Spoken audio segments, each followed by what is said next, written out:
Deux positions. Précédemment, nous avions parlé des péchés que l'on commet après le salut. Et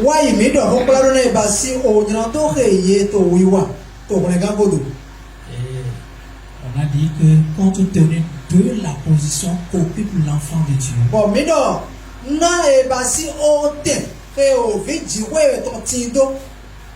il est dans une position où il n'a plus un problème de péché à régler avec Dieu.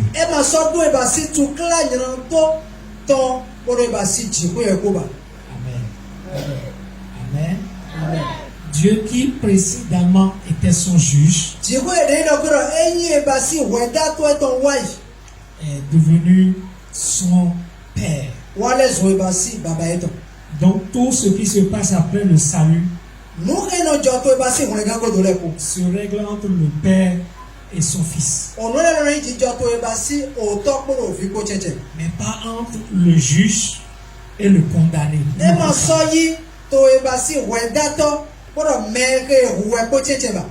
Amen. Amen. Ce matin, nous allons voir la question de la position. Quand je parlais de la position, qui assurait pour celui qui est sauvé un pardon éternel.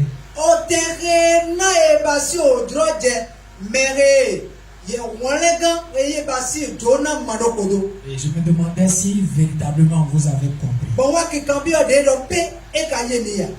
Contrairement à ceux qui disent que les péchés passés, présents, futurs sont pardonnés déjà. Nous autres, nous l'assumons à la question de la position qu'occupe celui qui est sauvé devant Dieu.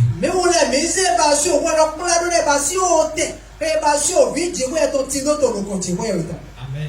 Amen. Donc ce matin, nous allons lire Romains chapitre 5, les versets 12 et 19. Le verset 12 dit ceci: c'est pourquoi, comme par un seul homme, le péché est entré dans le monde, et par le péché la mort, et qu'ainsi la mort a passé à tous les hommes, en ce que tous ont péché. Car comme par la désobéissance d'un seul homme, plusieurs ont été constitués pécheurs. Ainsi aussi, par l'obéissance d'un seul, plusieurs seront constitués justes. Voici la lecture des versets 12 et 19. Quand je prends le verset 12, il nous dit que le péché est entré dans le monde par un seul homme. Qu'est-ce que cela veut dire? Le péché est entré dans le monde par un seul homme. Qu'est-ce que cela veut dire? Le seul homme dont il est question, c'est bien sûr Adam. Étant homme, par qui tous les hommes arriveront dans ce monde. Adam est l'homme par qui le péché est entré dans le monde. Et qu'est-ce que cela veut dire? Le péché entré dans le monde. C'est-à-dire, c'est pas Adam que tous les hommes sont devenus pécheurs.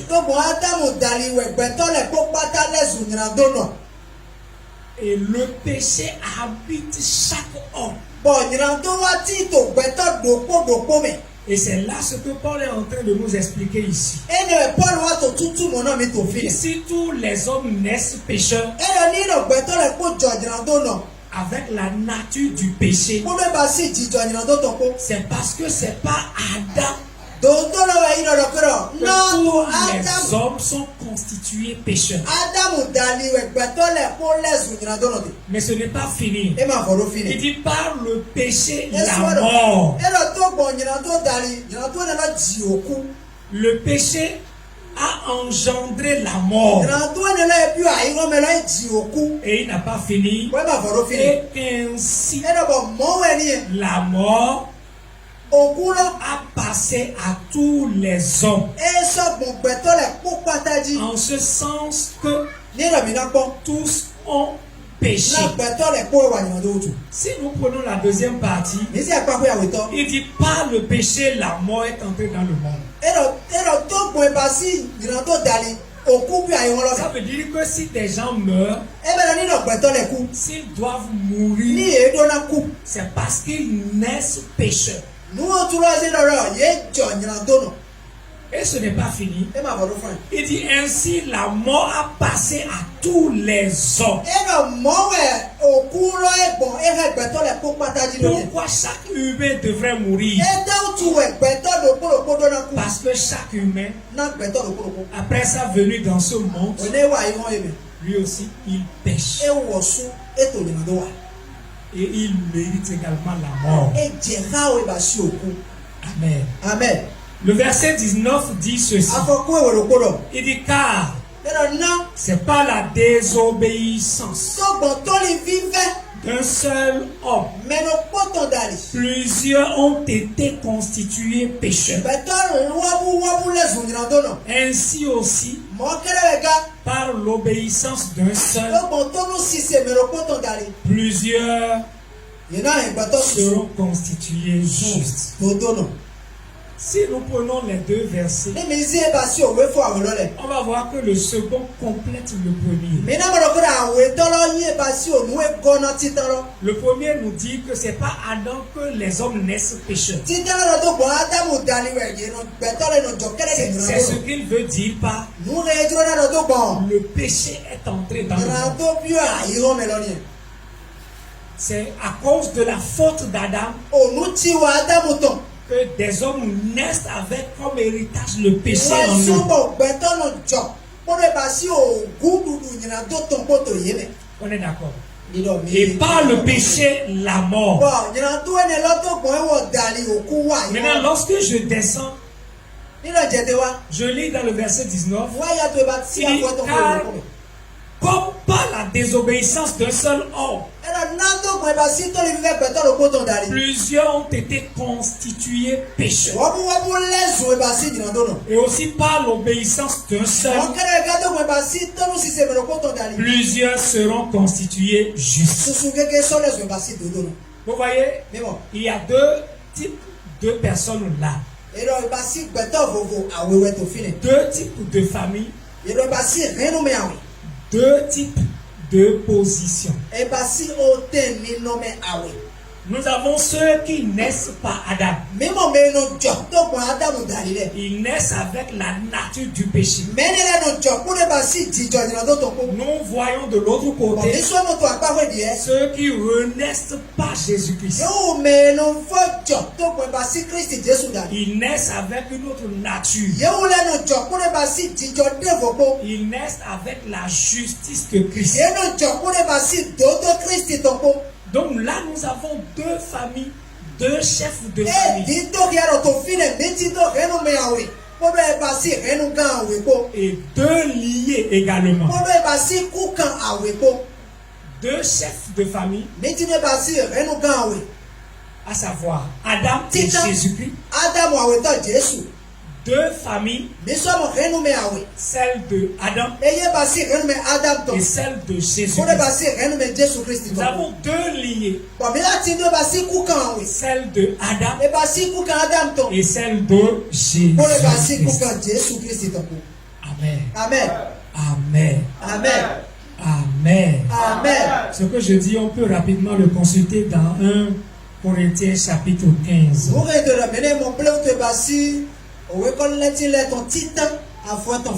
Le verset 45 à 46. Qu'est-ce qu'il dit? Il dit c'est ainsi aussi qu'il est écrit. Le premier homme, Adam,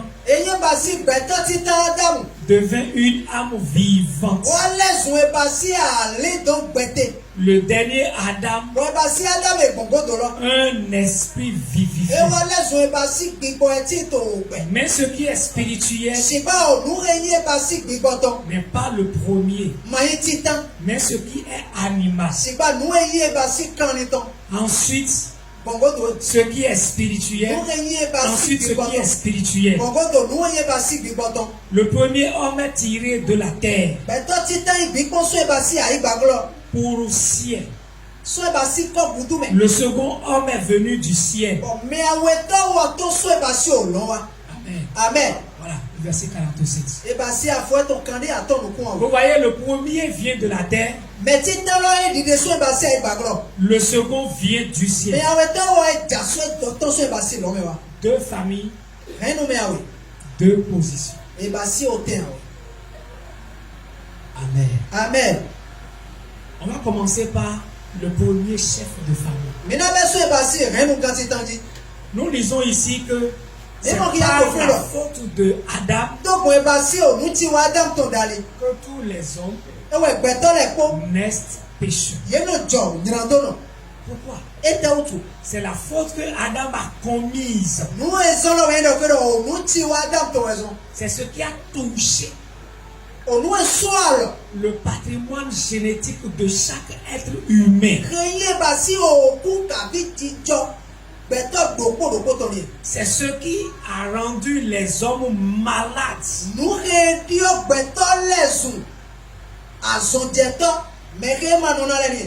Amen. Amen. Et c'est ça qui fait de chaque être qui naît un pécheur.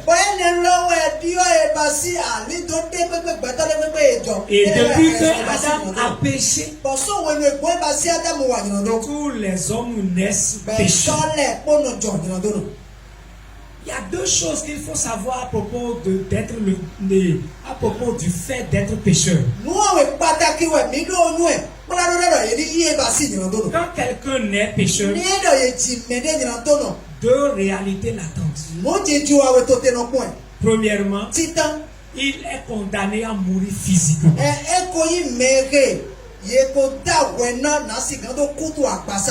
Et secondo, il connaîtra après la mort physique une mort éternelle avec Dieu.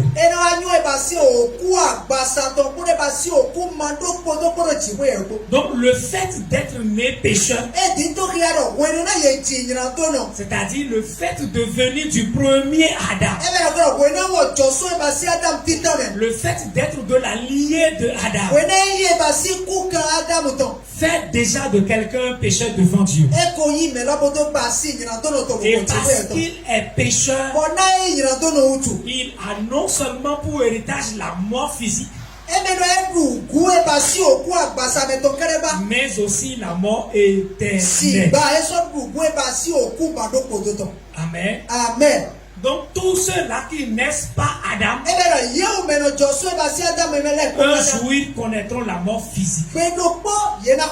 Ça peut être très tôt. Ça peut être à mi-chemin ou tardivement. Je dis bien, ça peut être trop tôt. Ça peut être à mi-chemin ou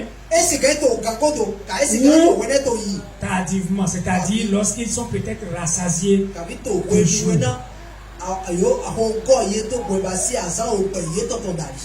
Mais la bonne nouvelle est ceci. Il est vrai que Adam a transmis à toute sa lignée la mort et l'enfer.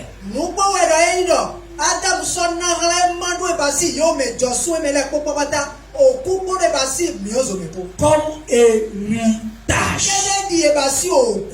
Donc le fait d'être né de Adam, c'est-à-dire le fait d'avoir pour père, d'avoir dans ce monde un père et une mère physique, te prépare pour deux événements. Le premier c'est la mort Et le second, c'est l'enfer. Amen. Amen. Maintenant, le verset 19 nous dit la désobéissance de Adam a rendu beaucoup pécheurs. Or, dans le verset 12, c'était par lui que le péché est entré dans le monde. C'était par lui que les hommes sont devenus pécheurs. Mais dans le verset 19,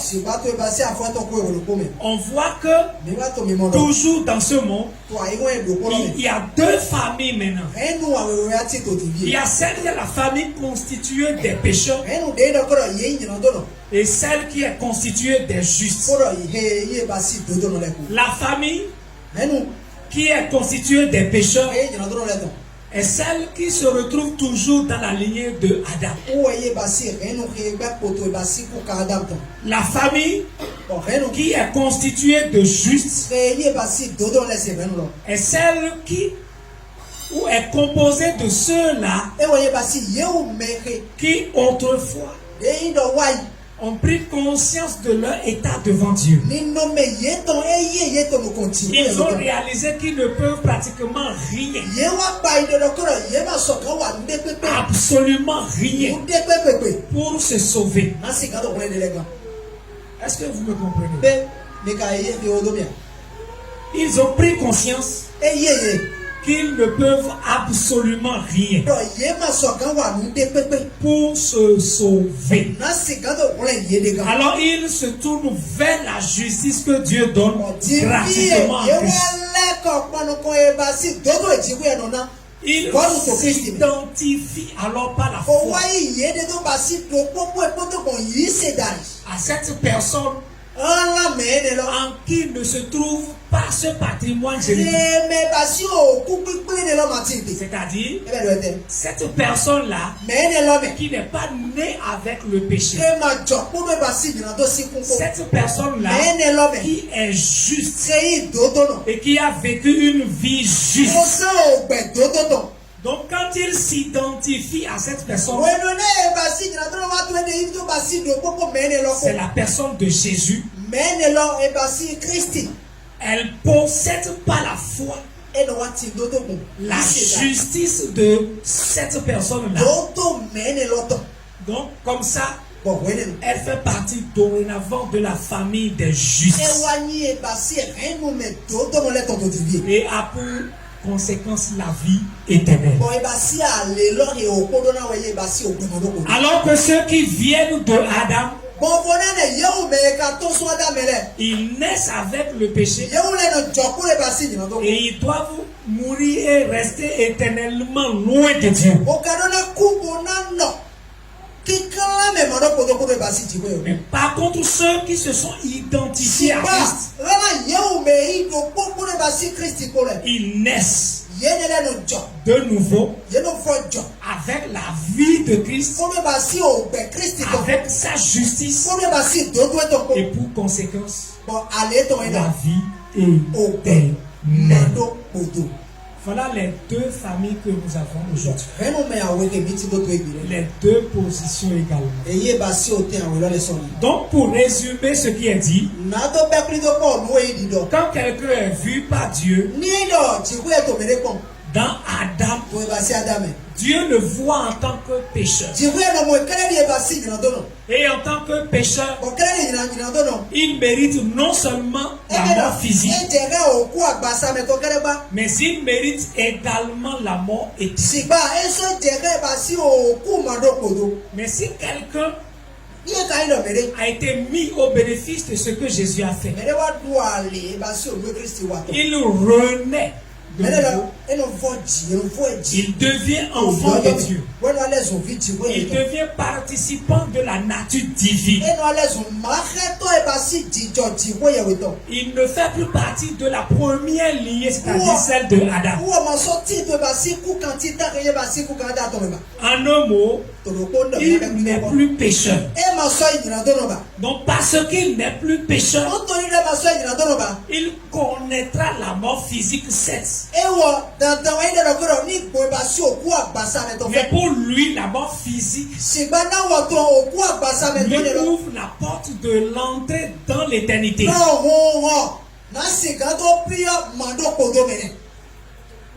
Amen. Amen. Est-ce que vous me suivez? Donc, lui maintenant, devant Dieu, c'est-à-dire celui qui est né de nouveau, devant Dieu, il est devenu juste. Et il a pour conséquence maintenant la vie éternelle. Il partage la même justice que Christ. Alors que les fils d'Adam sont des pécheurs. Et ils ne méritent que la mort et l'enfer. Voilà les deux familles de la terre. Voilà les deux positions que nous avons également. Quand vous faites partie de la famille d'Adam, c'est que vous êtes pécheur au même titre que lui. C'est que vous devez mourir comme il est mort. Et à la fin, si rien n'est fait avant votre mort, c'est que vous passerez votre éternité loin de Dieu. Maintenant, si par grâce, un jour vous avez été touché, si par grâce, un jour vous avez été touché, si vous avez été touché au point de prendre conscience de votre état devant Dieu, et vous avez compris que vous n'avez rien de bon en vous, et vous n'avez rien de bon à offrir à Dieu, c'est ce qui vous pousse à vous identifier à Jésus. Vous vous identifiez à la seule personne qui a été juste sur toute la ligne. Et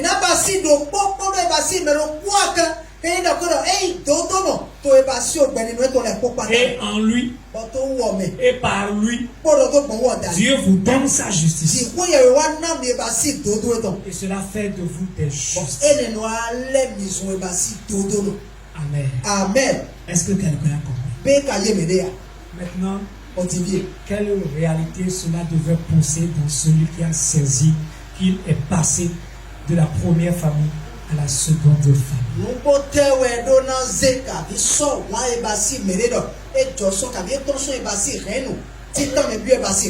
C'est ce que nous lisons dans Romains chapitre 6, le verset 11. Qu'est-ce qu'il dit? Il dit vous-même, tenez-vous pour mort au péché. Qu'est-ce que ça dit? Il dit considérez-vous comme quelqu'un qui n'est plus de la descendance de Adam. Considérez-vous comme quelqu'un dont l'existence dans Adam a pris fin à la poire.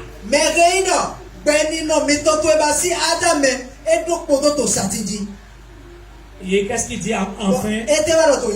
Il dit mais pour Dieu, considérez-vous comme des vivants dans le Christ Jésus.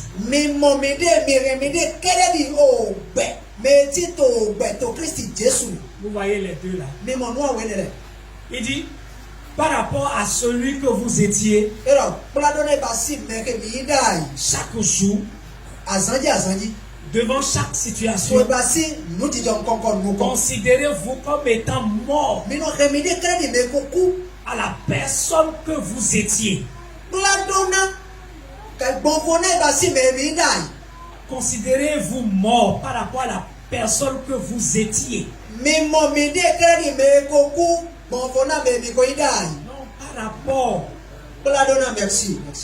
Pladona baby ko idai. Et maintenant, considérez-vous comme vivant à Dieu. C'est-à-dire, considérez, voyez-vous, vivez comme vous n'appartenez plus à l'homme que vous étiez.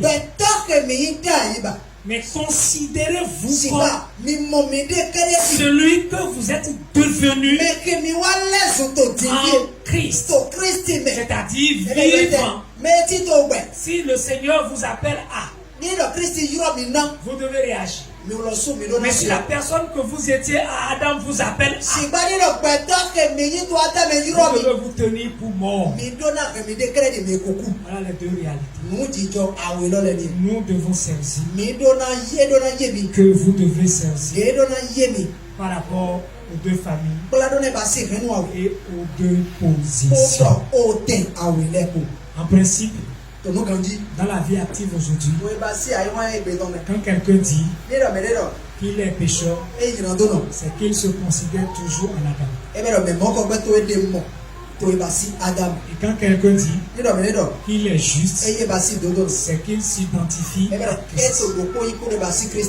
Alors si quelqu'un te demande,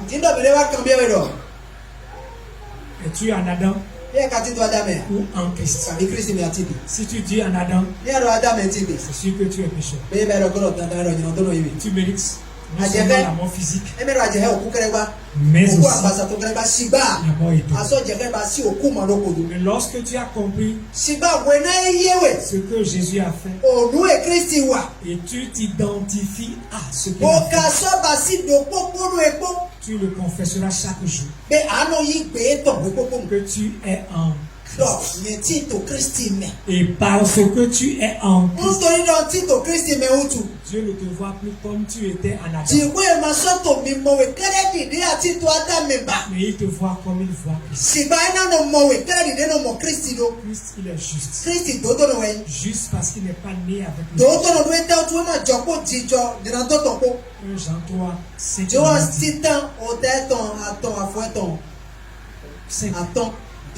Il nous a dit ça. Amen. Amen. Donc, voilà ce que nous avons à partager avec le peuple de Dieu.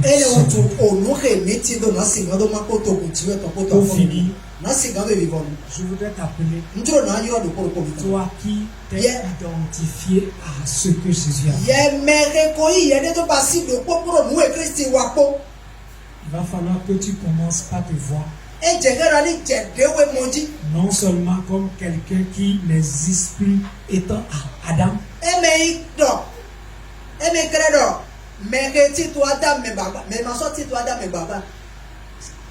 mais comme celui qui est vivant pour Dieu.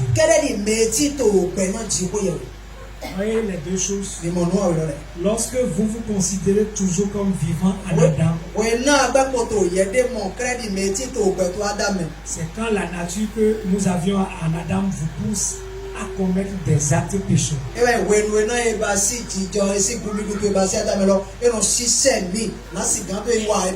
vous lui donnez une suite. Mais lorsque vous vous considérez comme vivant à Dieu, vous répondez à la justice de Dieu.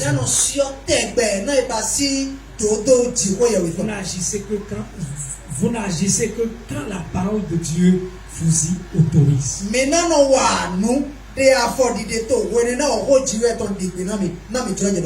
C'est là où vous vous considérez comme vivant pour Dieu dans le Christ.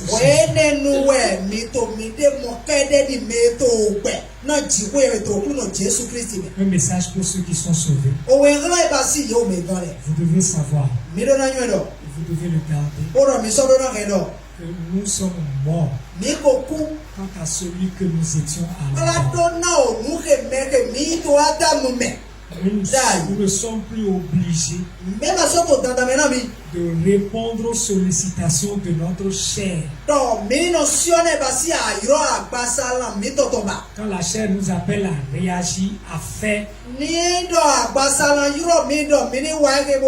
ce qui est contraire à la volonté de Dieu,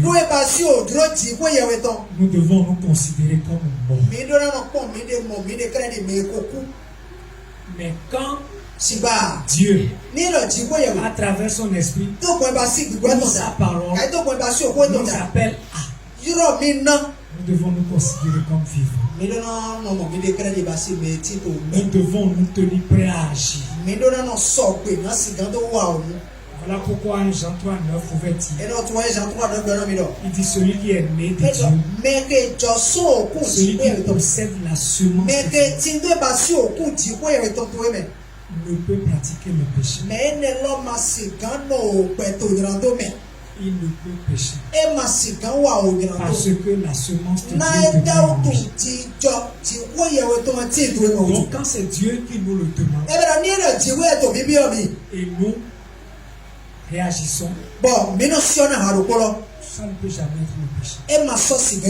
Mais c'est quand notre ancienne nature, quand c'est elle qui nous sollicite, et nous réagissons,